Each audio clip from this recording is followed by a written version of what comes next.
I've spent a few days in Disneyland, California Adventure, and Universal Studios Hollywood recently. While this is not what I normally do, I just wanted to share a few of my experiences. Besides, what I do is tell stories and entertain. There's little more entertaining than the happiest place on earth. The Haunted Mansion is one of my favorite attractions at Disneyland. I visited the attraction many times in its original form, and the holiday theming, celebrating the Nightmare Before Christmas. I'm going to keep with the original version here. Now to start out, I've never had a problem with standby. It seems the wait is half the posted time as long as you make it into the courtyard. The entrance is really thought out. Instead of dumping you into a queue rail, you leisurely approach the mansion. There's plenty of motifs to look at. The carriage, the gardens, and the pet cemetery. You're made to feel you're visiting the place well before the ride starts. You think the queue line at night is more spooky, but I really like the detail you notice during the day. Besides, the contrast between the serenity of the outdoor light versus the darkness inside grabs attention. The queue system has guests enter, what I call holding pens. A holding pen is where guests are taken from the front of the single file line and dumped as a group in a room. It's an efficient way to throttle throughput and entertain everyone while they're waiting. You'll see use of pens in other Disney rides like The Rise of the Resistance, Smuggler's Run, and Mickey and Minnie's Runaway Railway.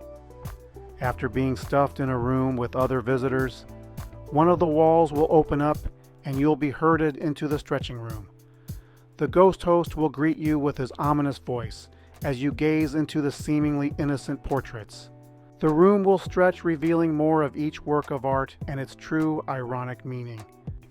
I really like this as it gives off a Rod Serling's Night Gallery vibe. Does anyone know who I'm talking about? In the back of my mind, my wild imagination thinks the people in the portrait were real. Well, at least real in the fictional world of the Haunted Mansion, all falling victim to the same curse. After the room goes pitch black, the doors will open and your group will make its way through the hallway. There are windows to your left showing a lightning storm and more mysterious artwork to your right and straight ahead. While you're tempted to jockey in position to get an earlier spot than the stranger ahead of you, the line will move fast. The Haunted Mansion uses an Omni Mover, a human conveyor belt, which I have a love-hate for. Guests will be assigned a doom buggy, a horseless carriage that takes you through the mansion. What makes it really immersive? It feels like a real-life mansion was retrofitted with a ride system to tour the place. There's much truth in that, because the Haunted Mansion originally planned as a walk-through, but the Imagineers thought that would result in poor throughput. The ride begins looking down imaginary hallways, props, clocks, and the like. For at least a few moments, we feel we're allowed to peek inside what life was like before everything went downhill and ghostly. The famous Madame Leota comes next, with her floating head summoning the mansion spirits, and an innocent real estate tour turns overtly supernatural. One of the grand spectacles is the mezzanine and the Pepper's ghosts. There's so much to look and listen to here. During the holidays, there's a scent of gingerbread, but during the off-holidays, which is 7 months of the year, I notice no scents. You then ascend into the attic where the props and trinkets tell a story. It will be a slightly different story depending on what era you visited the attraction. Today, it's focused on the bride and her many grooms that disappear from their portraits.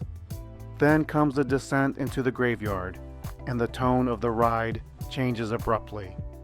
It's more of a fun comical celebration than the rise of the living dead. I will say, the segment feels long, and often the buggies will pause, giving you extra bonus time. You'll go through the crypt, see fun-loving hitchhiking ghosts who want to escape with you. They may even hop in for a ride.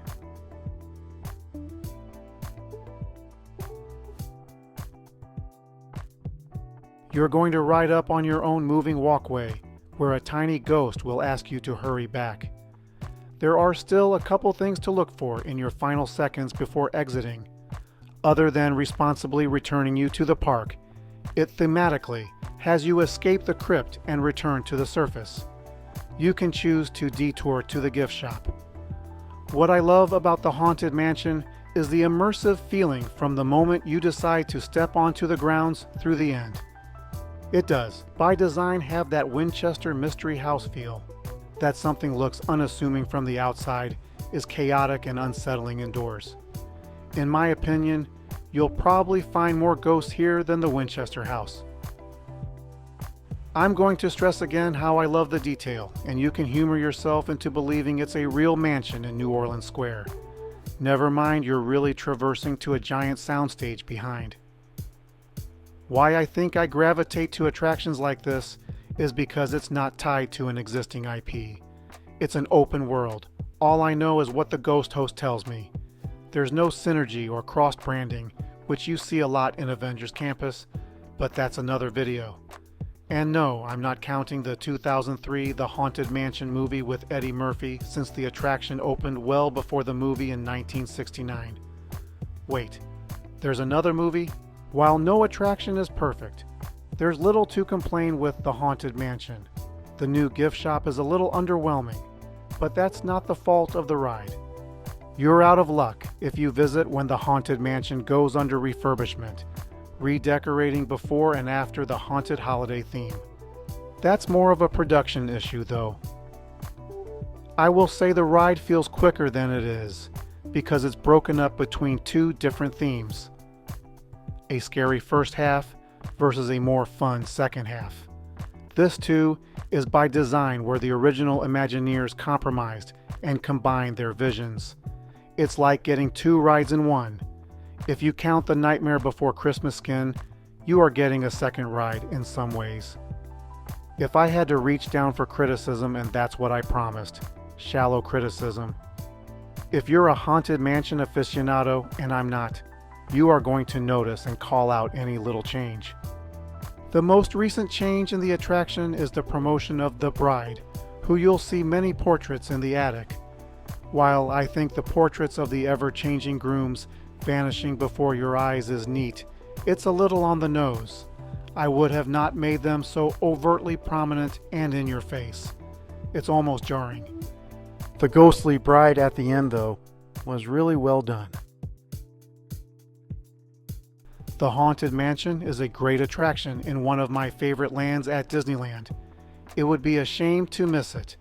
With the new queue area, it's continuing the trend of making the wait part of the experience. So that's it. Let me know in the comments below what you like most about the Haunted Mansion. Is there a Disneyland topic you'd like to hear from me? This is Mr. G of Synergy saying, thanks for watching.